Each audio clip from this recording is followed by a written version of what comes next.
We have a should quorum, call. whatever we need to We do have a this meeting. quorum.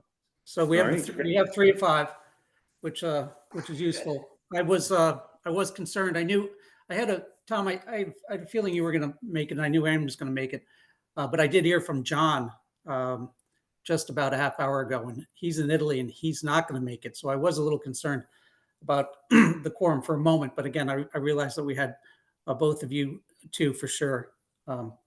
So we can move ahead. So with that, I'd like to go ahead and call the Conservation Commission regular meeting of Thursday, November 13th to order at 12:04. And we should be taping. I don't have that Yeah, confirmed. mechanic on my. We are Yeah, recording. it's being Okay. recorded. Terrific. Thank you for that confirmation.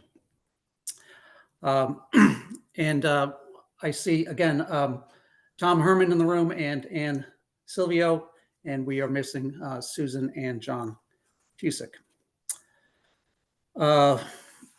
Second I'm sorry, item on just the to make agenda- sure that's clear for my notes.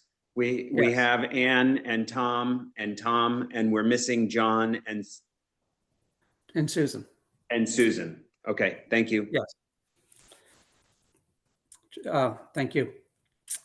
First order of business, any public comment? I don't see anybody in the room. Am I mistaken? Yeah, we have Bill Flynn in the room. Just Bill Flynn. Okay. And we'll have Bill on towards the end of the meeting. Looking forward to hearing from Bill. The next item on the agenda is approval of the minutes. I saw the October 9th regular meeting minutes. I don't recall seeing the June 12th meeting minutes. Yeah, I have to send those to everybody. I think I fine. have to post them in advance.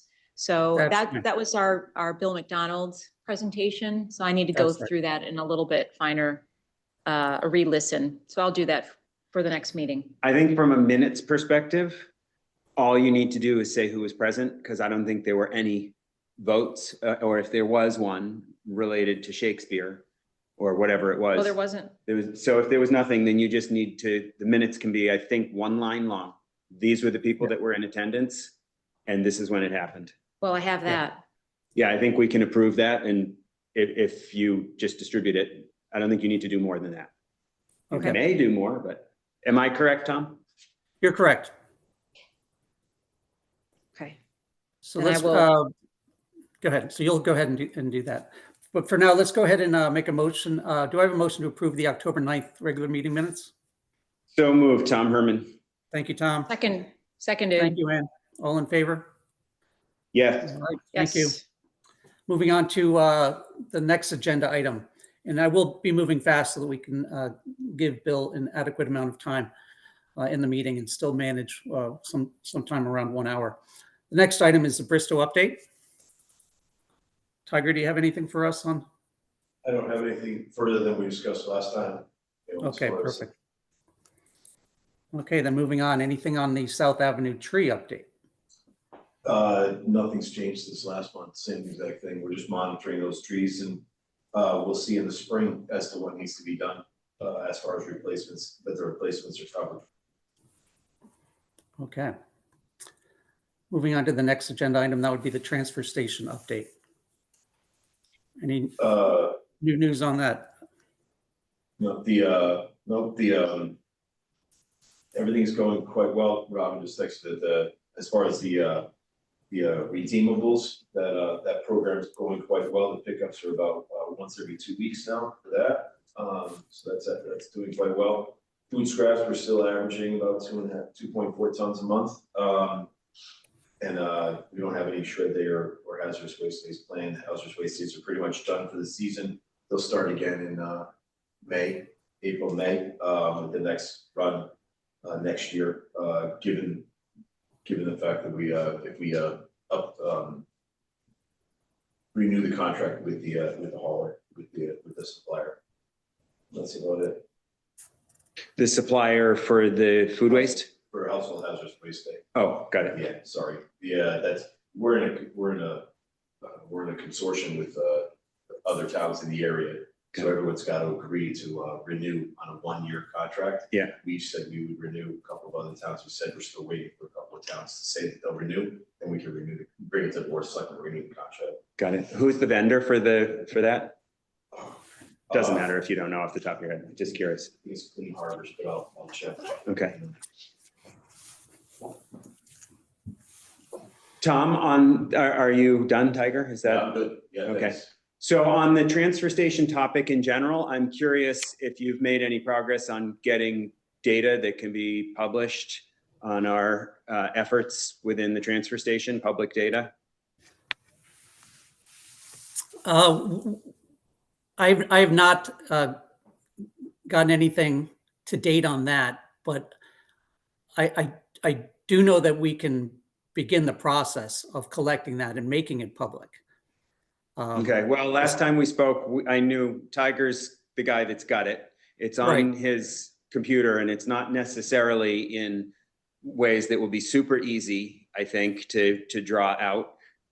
So there's work associated with that. I hate to put extra work and wonder, what's the plan or what would be the process for deciding what kind of data is really worth the effort to pull out.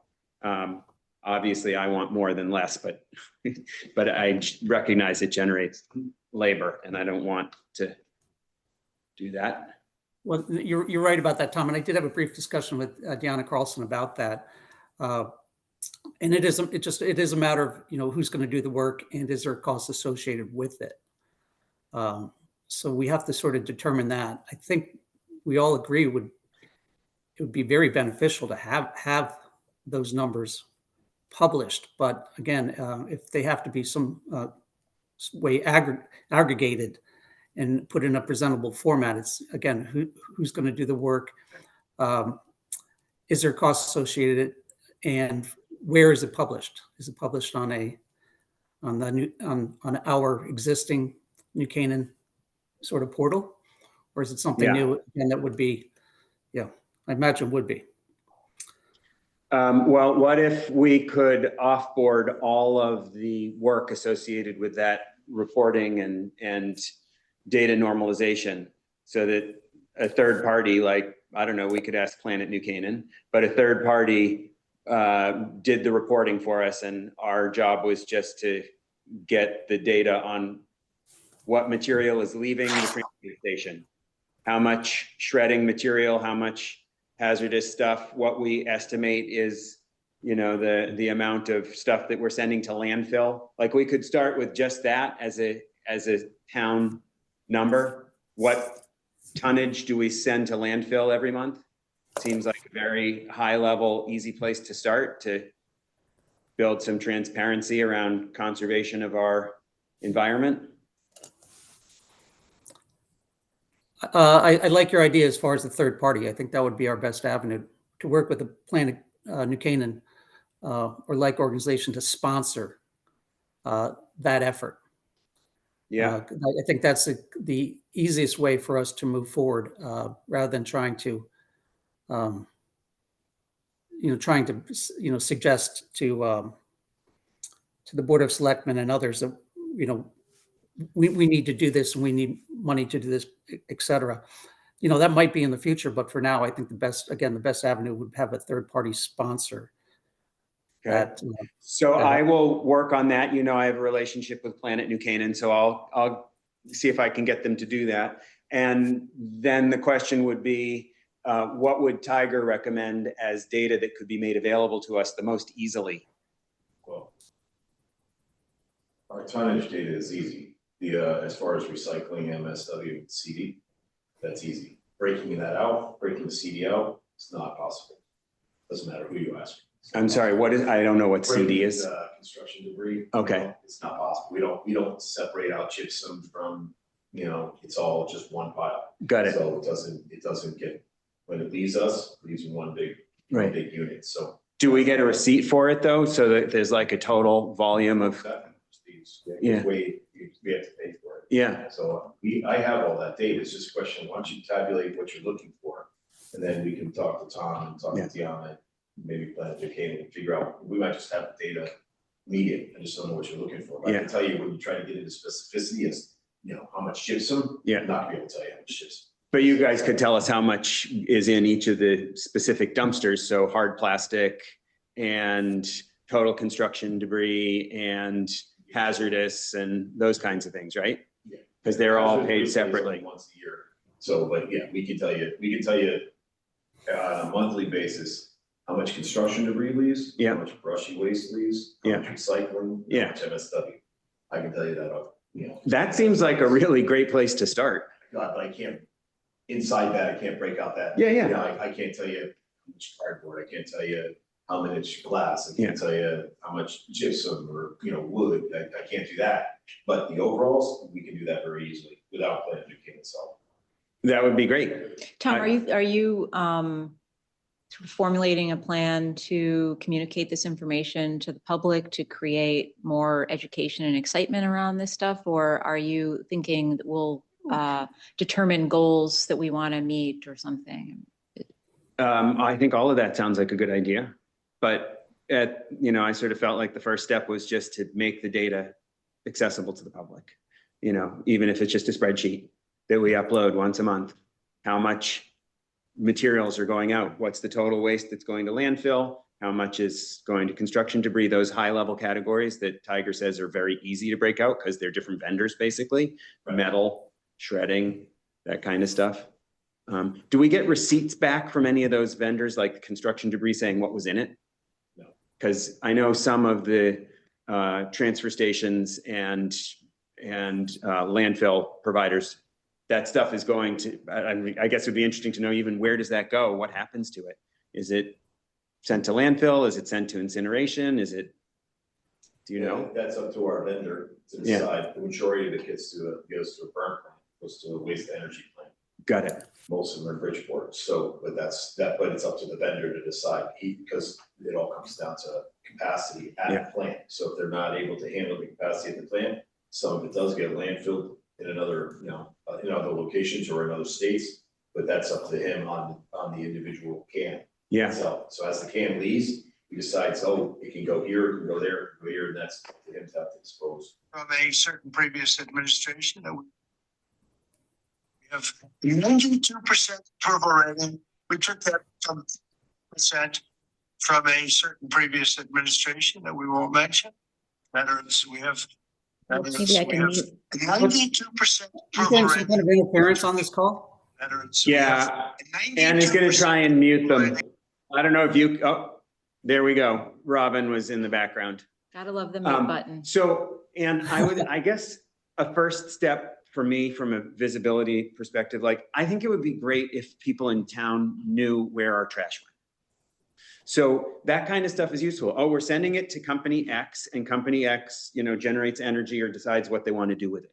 And here's how much goes to, I would like to know as a citizen. And so I think that would be really useful, and it will be apparently pretty easy at a high level to say each month or each year, if it's an annual contract, how much did we send and who did we send it to? Then the public can go and look, what are these companies? What do they do? What are, that kind of thing. What do you think, Tiger? That's fine. We already have to report as a performance measure in the budget, or how much garbage, how much MSW, how much CD, and how much recycling we do. Yeah. We already track that that's already given for our budget for annual as part of a performance measure. Yeah, but I don't think the public can see that data on the website in that much detail. Do you? No, Yeah. in that regard, it's just a one liner in 2005, Yeah. 25, you did X amount. Yeah.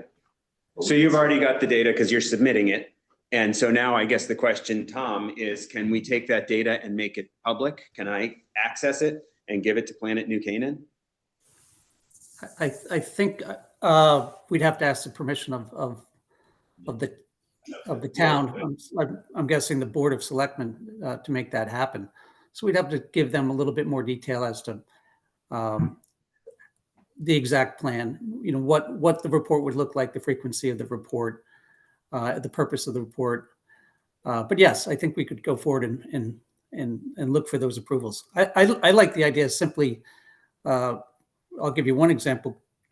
If we're able to bring more attention to the food waste program and get that tonnage up to where it's break even, then it doesn't need to be subsidized, and those monies could be spent in reporting our efforts rather than in subsidizing the program. So that's, Yeah, You know, I agree. I'm really interested in that program and increasing education around it, if we can be helpful on that. I don't know what efforts you guys have. We've tried each time we do a recycling seminar or kind of like a talk. We've discussed that whole aspect about food waste. Moderate bumps, you know, right after a talk. But we're still, we're still not breaking even. Okay. You know, so it's kind of difficult for us. How do you know, we have our clientele, right? The clientele comes, the clientele doesn't come. The clientele brings their food scraps, they don't bring their food scraps. It's hard for us to say, you know, we can't mandate it, we're not mandating it. So, you know, in that regard, it's a little bit more difficult for us to message that. Yeah. Who runs your food waste program? That's curbside compost, in falls it out for us. But is there, are you the person who basically oversees that So it program? comes out of the transfer station, Yeah. we work with Planet New Canaan on it. Okay. You know, it's their initiative, but we're the day-to-day, so yeah. So we've asked for help on that regard as far as, you know, promotion to be coming through Planet New Canaan. We house it, but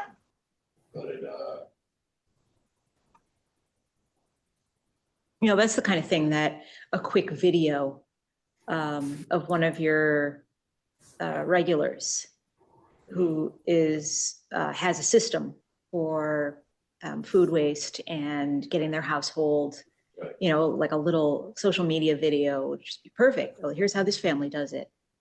so that's Planet New Canaan's job. You should talk to them. Okay. I think you collaborating directly with Katie would be great. I would like to, maybe if we can close off this topic, I'd like to just sort of put one final, very specific request in place. If Sure. allowed, I know you've already read to us the curbside compost for last month out loud. I don't know what, 2.4 tons, which is great. Are you able to bring a list for our next meeting that has more than just curbside, like each of the items, so that we can submit it into the record here as even just a spreadsheet? you're talking MSW and all the rest of it. Yeah. Yeah. I would like that. And if it's easy to do for the last, say, 12 months, you know, just submit one spreadsheet that shows the vendors and how much tonnage and how much we've paid them. I think that would be a spectacular place to start. Then it's in the public record. is that doable, Tiger? Doesn't require too much? Yeah, no, that's fine. Okay, yeah. Great. Thank you. No, it's, And I'll share that with Planet New Canaan. okay. Great. Thanks, Tom. Yeah, as far as publishing or what have you, that's. Okay, good. So we're just about 20 minutes into the meeting. And we just have a couple more budget agenda items to discuss. The next item is a budget discussion. And this will not be a full-blown discussion, but I wanted to bring everyone's attention to where we are sort of in the process. I'm sure you know better than I, since I'm the newest member of the commission, but we are coming up on the budgeting process for fiscal, what I call fiscal 27, but it's actually fiscal 26 to 27. That budget will be approved in March, I believe, the overall town budget. So if we are looking for any budget of our own for the commission, we would need to begin the process immediately. The Board of Selectmen will be reviewing commission's requests as early as December. They'll be doing that internally. And then the formal process of review will begin in January, again, for the eventual approval in March. But if we intend to put forward a request for a budget, we will need a very specific project proposal to go along with that budget request. And that project proposal will have to include line item costs. And so it's something we have to, look forward to right away, again, if we want to be part of this process. So I just wanted to put that on the table for the commission. If you have something in mind now, I would suggest you get into a working team with another commission member and begin to sort of flush out that project proposal that you have in mind, and then bring it back to the commission in our December meeting for us to review it and decide whether this is something we can move forward on as far as the budget process. Anyone want to comment on that? Tom, is there anything you would like to see put forth in terms of project proposals? Well, we've talked most, I think, in the few meetings that I've been a part of a communication strategy for our commission, and just bring a little bit more attention to our mission. And, as the charter speaks to, allowing us to sort of coordinate the messaging of other organizations in town that are like-minded. So I would say if we have done things in the past in the ways of communication for the commission, that would probably be my first thought as far as moving forward for next fiscal. Great. I'd love to work on that if there's another commissioner who's interested in taking that on with me. And we can put a project proposal together, distribute it, and get feedback in the next meeting. Does that sound good? That sounds great. Can again, I just- ask Go a ahead. question on that? First of all, I would be eager to support you in that. So Great. if I can help, great. Would love to work with you on that. How does it work for turning a communication strategy into a budget item? Like, who does the work? Is part of the process here finding a third-party vendor? That would be part of the discussion of that working team. Yeah, it could be as simple as the board members working on their own, or working with a like organization in town to get the work done. Or, to your point, Tom, it could be a little bit more involved and require the work of a third party vendor. But that would really Well, be up it's to. not a budget item if it's just Ann and me working together and publishing some stuff, right? Right. And, So- but if some of the work had to be done, and it might not even be a budget item if some of the work could be sponsored by a third-party organization. It would only be a budget item if in flushing out the communication proposal, what we have in mind, we come across an expense that does require funding from the town. And if that's the case, it has to be, So we could potentially hire a writer that would ghostwrite for you, and someone who could work on publishing it or distributing it. I don't know how it works. Yeah, I think we could hash that out in sort of a working subcommittee. Yeah, Uh, just want Conversation. parameters for how we can allocate things. Like, we're trying to build a budget, right? Because if we're a different kind of conversation, we'd just be talking about what to go and do. But we're trying to build a budget request. So that sounds to me like it's not like getting Planet New Canaan to do it for free, because that's not a budget item. It's not us working on it for free, because that's not a budget item. It's got to be some outside resource in order for it to justify a budget line. yes, but at the same time, we don't want to start with the budget and then find ways to spend it. We want to look Right. forward to, what we want to do as a commission, and get an understanding of if there are costs involved in that effort. And right now, we're talking about communication. So we'd have to, again, flush out what it is we want to do from a commission standpoint in lines of communication. And in doing so, understand whether there is a cost, an outside cost associated with that. But again, I would be very wary of starting with an idea of a budget and then finding ways to spend it.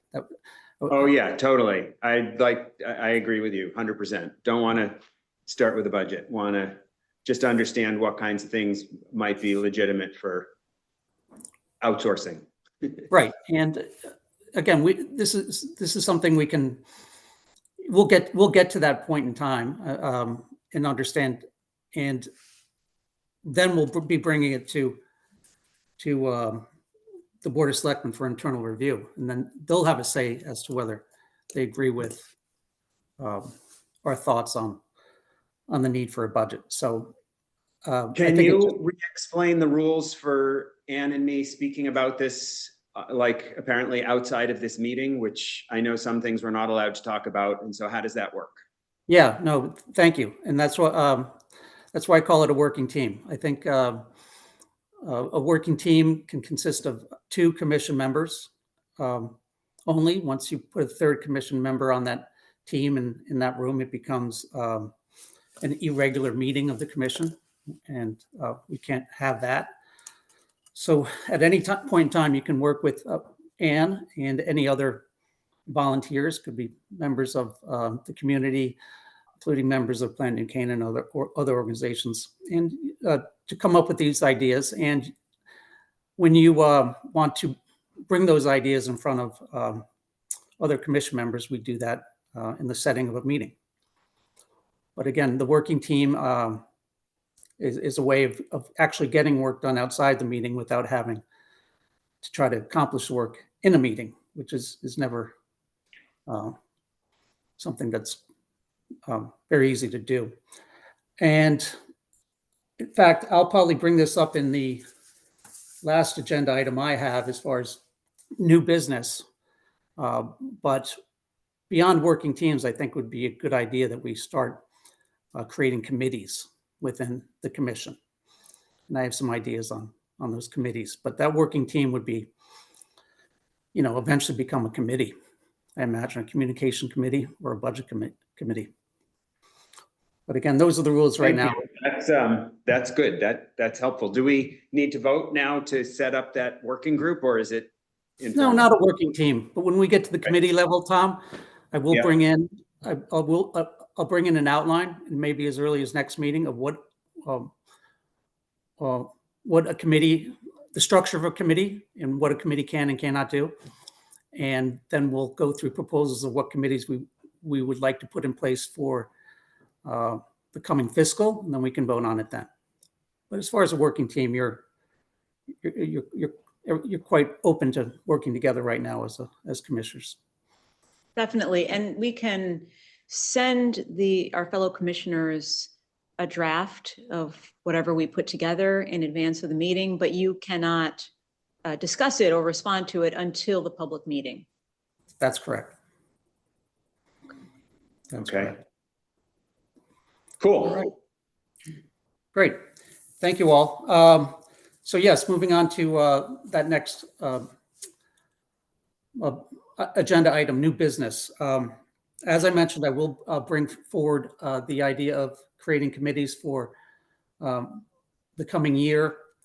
I will bring in a one-pager that describes the structure of a committee, and then we'll talk about what committees would be useful to formulate, and then get agreement on what members of the commission would like to participate in which committees. And then when we leave the room, we can all brainstorm as to whom else we might include in some of those committees, as far as individuals in the community, leaders of other organizations, et cetera, et cetera.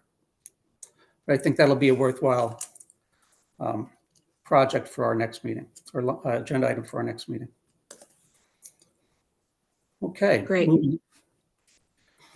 Moving on. Anyone else have any new business before I move on? No? Okay. As far as general information, I believe our next meeting is December 11th, Thursday, December 11th. And I don't think we have any other general information. Anyone have anything to share?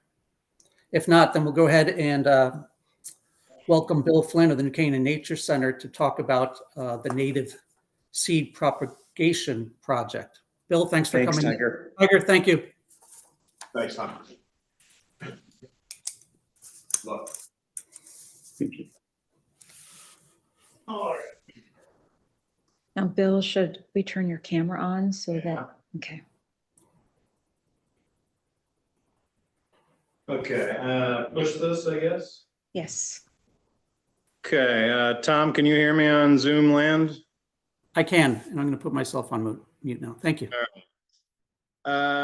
So Ann had reached out after we were at a meeting and sort of as ideas for presentations, and I said, well, I've got one. And I know you had Frank Gallo, our senior naturalist here, talking about some of his work, especially and he was talking about some of the survey work and stuff. So I was going to tie that in as well, but very specifically, I am getting approvals currently to build a new greenhouse at the center. I don't know if you're familiar with our 1982 greenhouse, the one that's right by the parking lot. That one, we have future plans to bring down and turn into something else.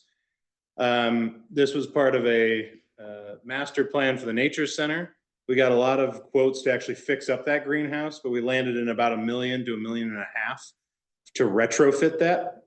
And we were talking with Board of Selectmen last year, and Deanna kind of said, well, why would you spend all that? Couldn't you build a new greenhouse? So we sort of shifted our thoughts, and we picked up by our herb cottage, which is up the driveway a little bit, where there used to be 4 antique greenhouses on the original property. The original Bliss Estate had these 4 beautiful antique greenhouses. They And are roundish. No, they were like a Lord and Burnham, I think is the style. So if you Google that, you'll get an idea of that. And the last one came down maybe 5-6 years ago. But they had been sitting there unused for like 40 years. So we had to remove a bunch of gardens up there because someone found lead when they were doing soil testing. So it used to be an urban community garden. So that all got wiped out in it was actually really sad. There really wasn't a choice. So then we're sitting, okay, now what do we do with it? So a new greenhouse there with how we want to go about it with a native seed propagation program makes a lot of sense. We don't have to do gardening in the soil in order to accomplish that. And we really love the idea. We already have a grant covering over half of it. And then we have coffers that we're going to tap into to pay for the rest. So this is not something we're asking for town dollars for. Okay. What's the budget on it? The greenhouse itself, and I have a slide here that is 250,000 pounds. A British company, they have the monopoly on greenhouses. And that plus the foundation work, plus the site maps that Keith Simpson Associates going to help us with getting the construction documents. We're thinking somewhere in around 350,000 all in. And we have a $200,000 grant that's already, we already have that. And then we have money that in a capital improvement fund that we've put aside that can cover the rest. So I'm not even asking for money, and that's the easiest way to go about things. Because as a reminder, which I always just start with, the town owns the Nature Center, all the property, all the buildings, town of New Canaan owns all of it. And so when a project ever comes up, always who's paying for it, how does that go about is always a question. So I always start there. But as far as what's going to happen in that building, I have some slides here that I will share. But I got to share my screen on the Zoom here first. Okay, so I guess my question for Tom, can you see my screen? I can. Perfect. Okay, great. So I'll go through this a little bit here, and please stop. And I mean, got intimate group here. Yeah, Full screen. Yeah, let me present here. All right. So hopefully oh yeah, that's good. All right.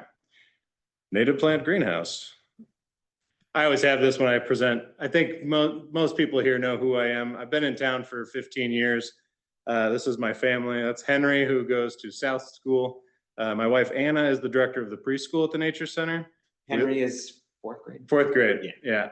And we live on site, so we're there all the time. This is our little holding down the Nature Center team here. And I always start with that, just to introduce myself. But This little history I'll gloss over, but you can see in that middle picture, that's one of the original greenhouses. You can see the one behind it. There are 4 of them up there. So we're actually putting back, sort of joking with Tiger, like we're just renovating, and it was just 75 years in the making, but we're re-putting back one of those greenhouses. So we like it there because it was the original site and everything. Middle picture there is our original, or our greenhouse now. It's a 1982 one.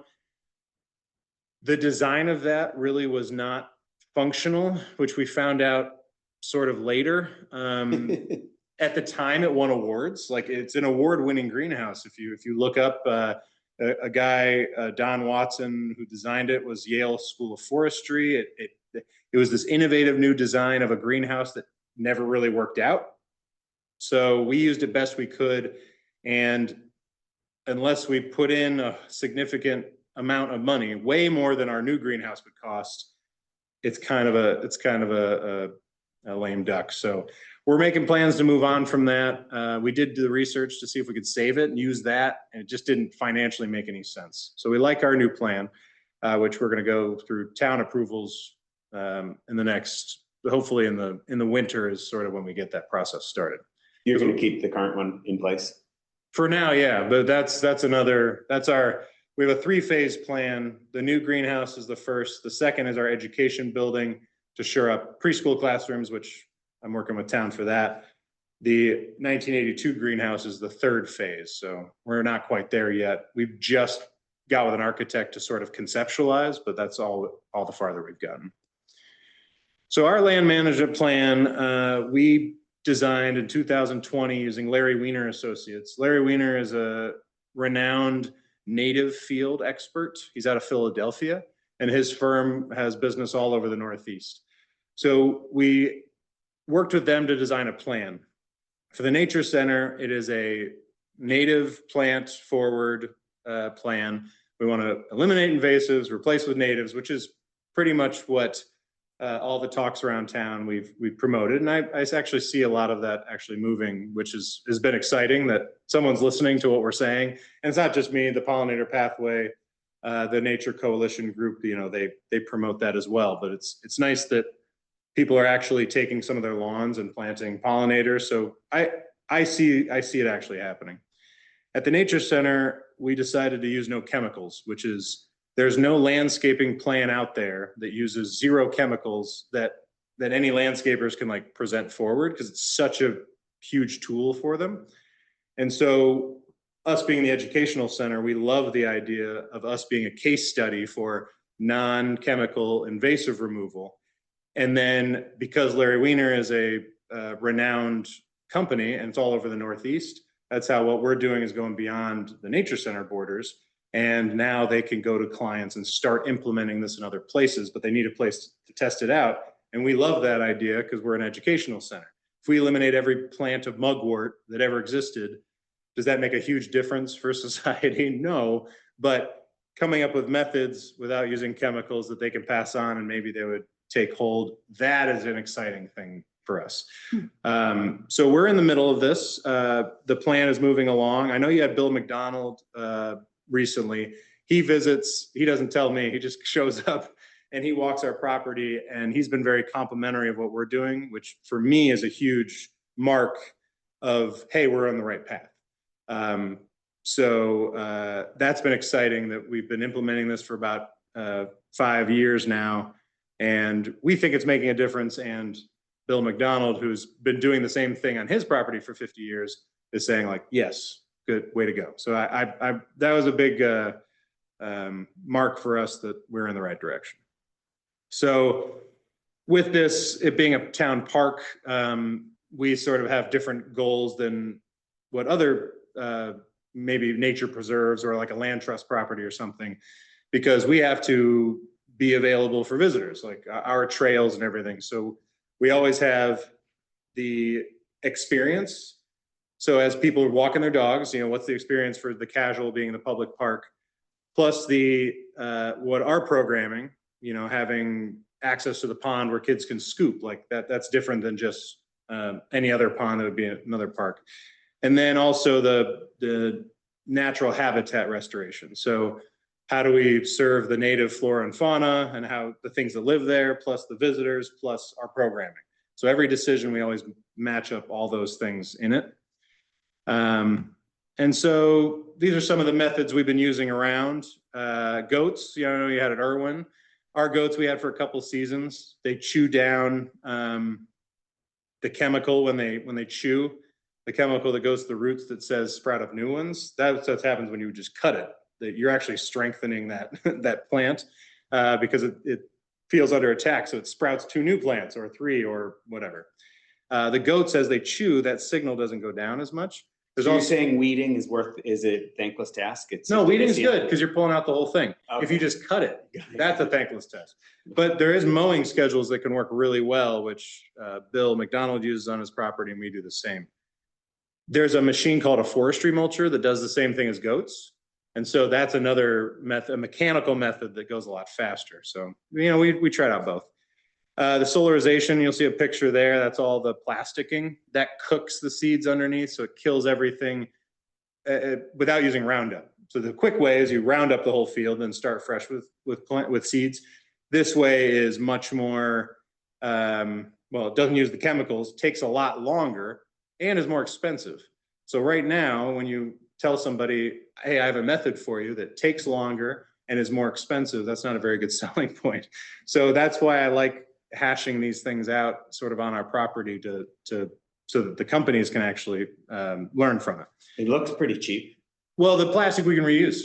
Yeah. Yeah, too. So it's just time though. It's Okay. time, and it's much more labor intensive than just spraying Roundup, which, you know, I'm not trying to tell everyone that that's the problem. It's approved by the EPA. You know, these are not anything that has been proven to be harmful, but we like telling our preschool and summer camp families, hey, when your kid's rolling around in the dirt, they're not rolling around in Roundup, and they like that. And we like that too. The buckthorn baggies that you see on there, those black plastic, after you cut, say a burning bush plant, a lot of places dab the pesticide or the herbicide and then just goes in the roots and it stays local. That is the equivalent. You wrap it around, you zip tie it, and then it basically does that same thing. Then you can reuse those baggies. So we have an area that we have all those baggies around, and we'll use those, go on to the next area. These are all methods we're using for non-chemical. Sorry, I just out of curiosity, you're putting a root ball in there and zip tying it and cooking it? Is that basically what? Not a root ball. That just is, if we have a burning bush, you cut it, and then so it can't like resprout. That just goes over what you just cut. I see, not all the way around in the. No, another method is you can burn it. You can scorch that top, and then that will kill it also. We're experimenting with that. The board gets really excited because they get to use, they're like, oh, I get to blowtorch something. And that's actually in our plan, our land management plan is one of the methods. So we're trying all of these. We're finding various successes. The reason I'm starting here is because the greenhouse is all related to all of this work on the natural habitats. And that's about getting, once you solarize, you need to put something back. So I want to have all of our native seeds and genetically local and do our own plugs and do our own plants so that when we do projects like this, we can put back the good stuff and we don't have to buy it from different places. And it also educates everyone from the plants that are actually existing. How do you harvest the seeds? How do you store them? How do you propagate them? And then sending them out into New Canaan. And that's what this new greenhouse is going to do. So it's all related. It's all exciting. It's all sort of, I don't know if cutting edge is that, but it certainly is ahead of the game in a lot of places. And because education is our main focus, we can play around with this without, we don't have a demand for certain results. So I love the whole process, and it's been getting a lot of support, and people are very interested in it, which I think is exciting too. So going in, I just outlined that, harvest native seeds, propagate them in the greenhouse. And then I love the idea of a giveaway, you want to throw in a donation, fine, but in the middle of May, when everyone's planting their gardens, come to this greenhouse and whatever we've got Joe Pyeweed and goldenrod, and come to the Nature Center and go plant some of this stuff and start your pollinator garden or start your native field. And so that would be the end results of all this, not only for our own property, but out into New Canaan. We'd love the idea for this to be the sort of public greenhouse. We've met with the Garden Club. They're very excited to work with us on this beautification league with all the triangles. I haven't had an official meeting with that, but preliminary talks, they're excited to participate.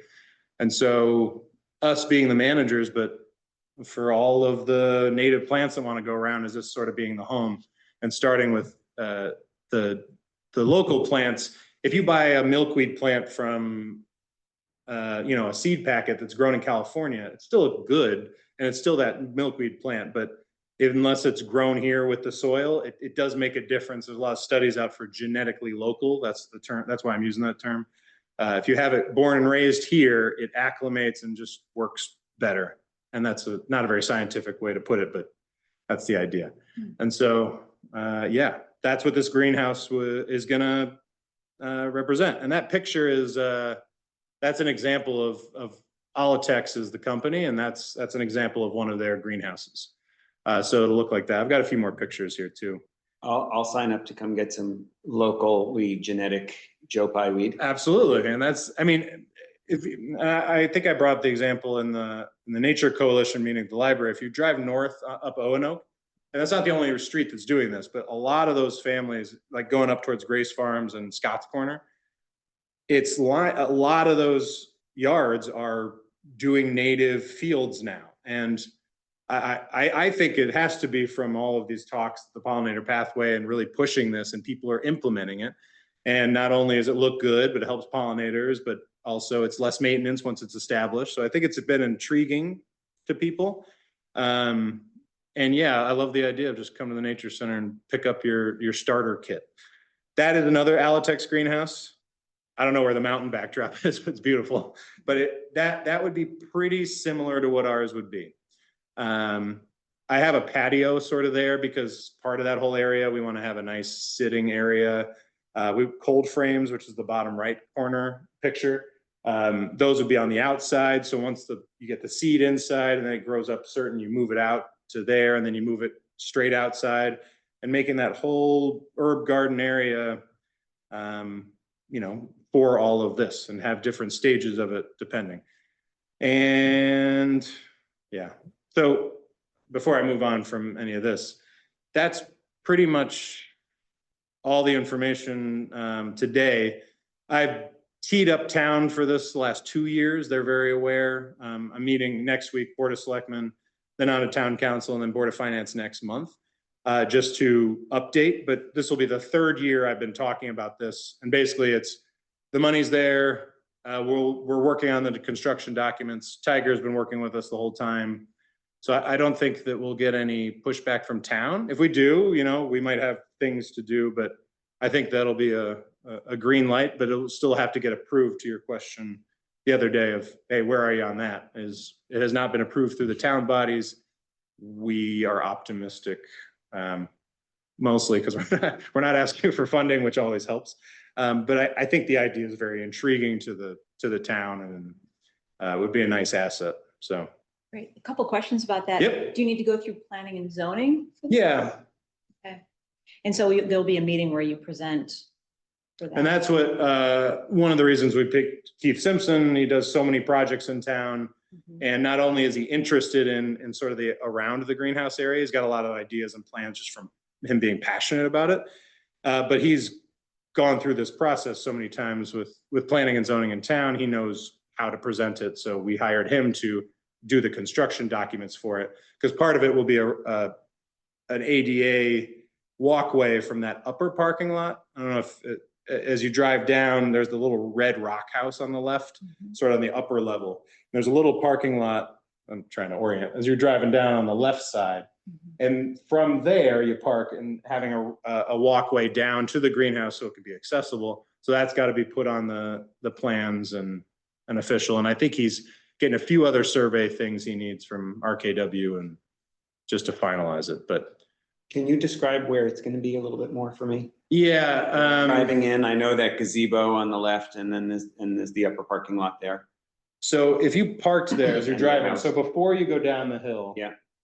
there's a big weeping beech tree next to that parking lot. So if you kind of go past that, there's a little herb cottage, and then all those gardens up there, they're blank right now because they got all ripped out because of Sorry, the lead that's to the issue. right of your car before you go down the hill? Left. To the left. So if you're driving Okay, down the driveway yeah. this way, Yeah. it's on, right before you go down, it's on the left side, like Yeah. right past that. Right above other your parking lot. house. Exactly.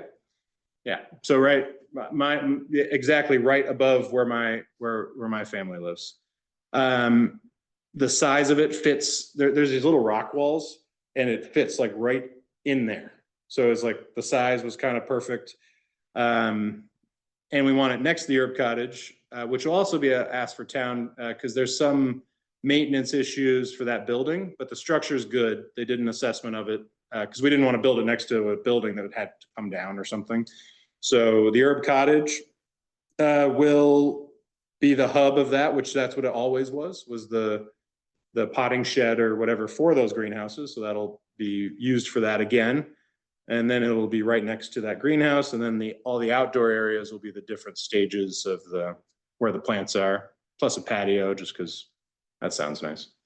Place to gather and sit so people can enjoy it. It should be a really pretty, I mean, that greenhouse, if it'll look like that and surround that with nice gardens and a patio. And yeah, we like the vision.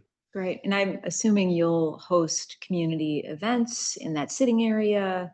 The education part of it is, to us, is like the main focus. So when I talk about harvest, like it'll be, hey, everyone, and send the newsletter out. It's Joe Pyeweed Seed Harvesting Day. So we go out and we meet people who want to do that. And you go out and actually harvest the seeds with a group and show them which plant it is, how to clip it, how much of it you take the whole head. And this is kind of using Bill McDonald too for that. And also Greenwich Land Trust has a program very similar, and I'm modeling my program after this. The part that makes theirs more intensive is they actually have orders that they fulfill, and we're not doing that, at least not to start. So that takes away a lot of the pressure of like, they have to have deliver 5,000 goldenrods to some land trust that's redoing a field. Like we're taking that away. And so, we're definitely consulting with them because they're about 10 years into almost the exact same program. And they have a huge plant sale that they do every spring. But again, I like the idea of a giveaway and just making it a little bit more friendly. But they're a great resource, and we can model the successful program that they've had. And so education along the whole way. I mean, when you're planting it, here's how you store it. Here's, we'll have a day where we're moving them all outside, or some of them. That's where I think the Garden Club and the Beautification League and whoever else wants to volunteer, like very much a communal process here. But we need to have a staff person who's owning that space and hurting the cats a little bit because there's a lot of interested people. So how many jobs is this going to create locally? Oh, I think At least in the one construction. part-time position, at least for just the actual management. Yeah. The construction, if you want to go beyond that, we're hiring Keith Simpson to do the construction documents. He's interested in doing more of the work on the outside. We haven't gotten there yet, but we would continue those talks. And I think we would work with them past just the construction documents. And I think that is and then we have a slab that would have to go down. So there's construction there that we'll have to work with a company for that. The footings of the greenhouse is shipped over in exactly the pieces, and it pops up in like 2 days. So after it all ships there, the problem is there's a 6 to 12 month delay after we order it, but we're not going to order it until we have official town approval. So that's why we need the construction documents finished. Once we go through all the approvals, we'll order it as soon as we get it, and then we'll have that delay. And then, so we're thinking of a 2027 growing season is a reasonable goal.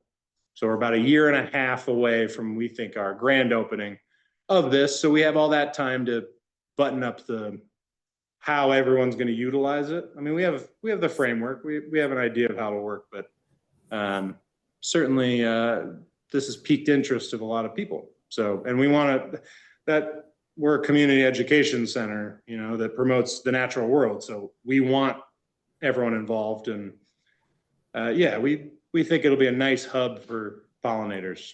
and pollinator pathway conversations and beyond the talks, you know, like this is the play, like, hey, it's actually happening. We're actually doing that. We're actually growing them. People always ask, where do I go?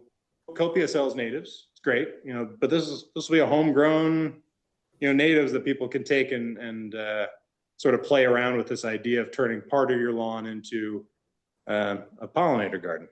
And yeah, so we love it. We think it'll be a great asset. You know, we already have the funding, so that's always easy. That's always You good. did mention the funding already, right? Yeah, yeah, we did. Did I mention that? Town New Canaan? It's always the first question I get, especially when I'm asking for approvals, you know, because the town of New Canaan will own this building. That's the other thing that has to be very like, as people are weighing in, because then people ask about future maintenance, and that's true of any project that we do, because town will own any building that we want to build. So it's always a consideration. That's fantastic. I mean, I speak from experience, converting areas of lawn to pollinator meadows, native pollinator meadows. It requires a lot of not just legwork, but getting yourself up to speed and educating yourself. And it's not always clear who the experts are locally, where you can troubleshoot, you know, who to troubleshoot with. So this sounds like a place where you can, you know, figure out a program for your own stewardship of your land. Right. And that, I mean, that's super exciting for New Canaan. So that's great. Yeah, to me, it checks every box that we could ever like devise, you know, because I want to, it's our job as our nonprofit. We were, you know, we took control of this property in 1960 to fulfill the deed, and the deed was, you know, restricted to be a nature center and an arboretum and that sort of thing. And so, yes, we have our obligation to our 40 acres, but we always, when we're thinking about things like this, is, well, how do we make an impact beyond the 40 acres? So yes, it's good for just that property, but then how do you expand out? And working with a regional company who's well known, Pennington Gray does the front end of our landscaping. He used to work for Larry Weiner back in the day, so there's a connection there. So those two companies, one is more local, one's more regional, but both of them are working to work on these methods specifically. So when clients ask, so if somebody in New Canaan says, hey, I want to implement a similar plan, but I don't want to use chemicals, there's actually a company I can point them to and say, they can do that. And right now, because that's the question people get is, well, how can I do this? And you call up companies, they might have green herbicides, which companies are trying to create those. Because if you can spray something that is all natural oil or whatever, like methylated seed oil, like there's a lot of things out there that they're trying to create for this. And these are just different methods. Cause like Bill McDonald has one that he did at Waveney. He showed me the pictures. It was all junk, right? Say this room was just all invasives. So you mowed it, but every year he would throw down all of his native seeds into the patch, and he mowed it for 3 years. And then after 3 years, he'd let it go. And I need to see this before I believe it. I believe him, but it all popped up of all the good native stuff, and he just had to weed around all the good stuff. That's an example where I'm like, we want to try that. And so if someone's like, how do I turn this patch of grass? Well, introduce the seeds, mow it for this long, and actually having that method proven or at least tried, I think gives people a little bit more direction than, hey, get rid of your invasives, or hey, your lawn is bad, right? Because people have lawns so their kids can run around, and it's, you know, it looks nice. And if you're gonna say that that's not good, you have to show the alternative and how it would actually work and how to get from, you know, A to Z. But that's what I think this is all part of too. We're after 1 o'clock. I blab too long, I always do. So cool. Thank you, Joe. Thank you, Anne. Yeah, So if there's awesome. any way that the Conservation Commission can help support this project, let us know. Yes, I think the promoting of it or pointing people in the right direction or being that hub for town, or at least like when these conversations are happening that, you know, you're well aware of this, exactly what's going to happen there. I'm happy to go talk about this. It always helps me to talk to as many people about this as possible. The only other thing, because Frank was here, and this is work we're doing, we already did it at Bristow. So, ecological surveys of identifying all the plants and giving a database of what you have is really important. Frank did this at Bristow. We're doing it at the Brown Preserve with the Land Trust right now. And we're looking to continue this work. If there's town parks or town is interested in this type of work, we're interested in implementing it. Funding is always an issue, right? The Community Foundation is funding our work at the Land Trust currently. So this is something we're looking to expand and do. And this is the iNaturalist page for the Nature Center. And this is all free. This is what I was talking about with you before, is this is all for the Nature Center's property. So the species identified, it puts it all into a place. There's a map that shows you where you find these, Japanese maple, the beach, you know, and this is all a public domain and anyone can participate in it, which is the cool part. So if this were done at like Waveney, anyone can go and take pictures and then their staff fills in the gaps. And this is Got to one. get a link to this from Planet New Canaan. What'd you say? We've got to get a link to that Sure. from Planet New Canaan. If you send it to me, I'll write a blog post on And it. this is the Brown Preserve. So this is the Land Trust's property. So this is their new where their new building is. And we're, you know, Frank Gallo is the main guy and he's going around and getting a base layer. Because then when you say, okay, we eliminated all these invasives, well, what did you have before? And then what did that do? And if you don't have the base layer, you can't say, well, we made these changes and now there's this many more bird species or whatever. Like we're trying to put actual data to it. Because otherwise it's a nice thing we're saying, but you got to tie some numbers. So that's the last thing I wanted to just put out. This is a separate conversation. So if any eco survey stuff ever comes up, we're promoting it. We want to keep branching out.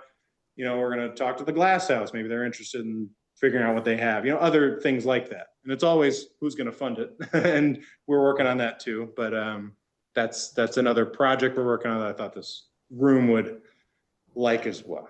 Great. So, Well, a big Great. part of what we're interested in is education. yeah. And that's aligned with what you're doing with these projects. So I think it bodes well for, you know, us to work together Yep. down the road.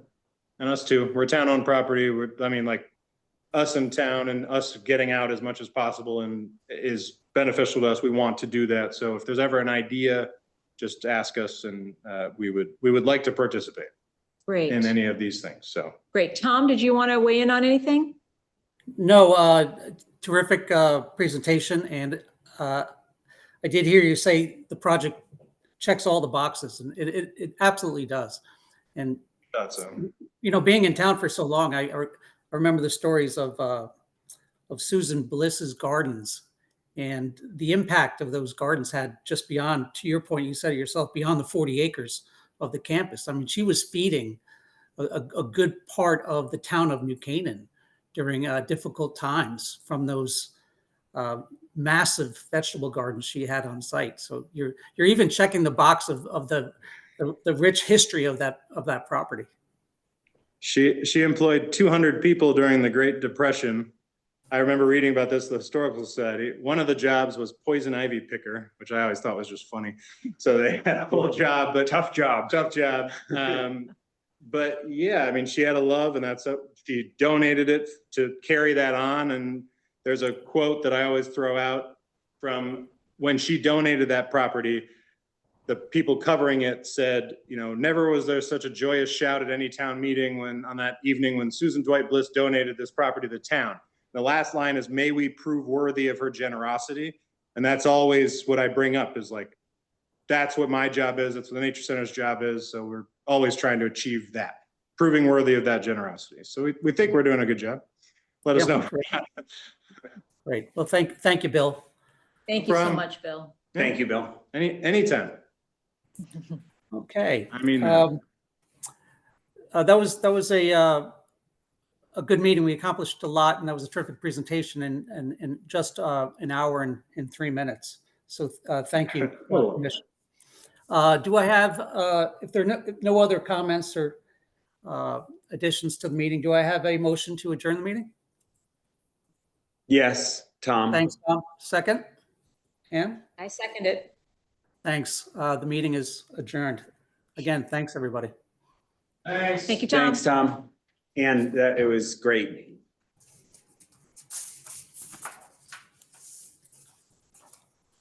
Oh, sorry, I was just saying, Tom, it's great that Ann got Bill as a speaker. It's such a good idea.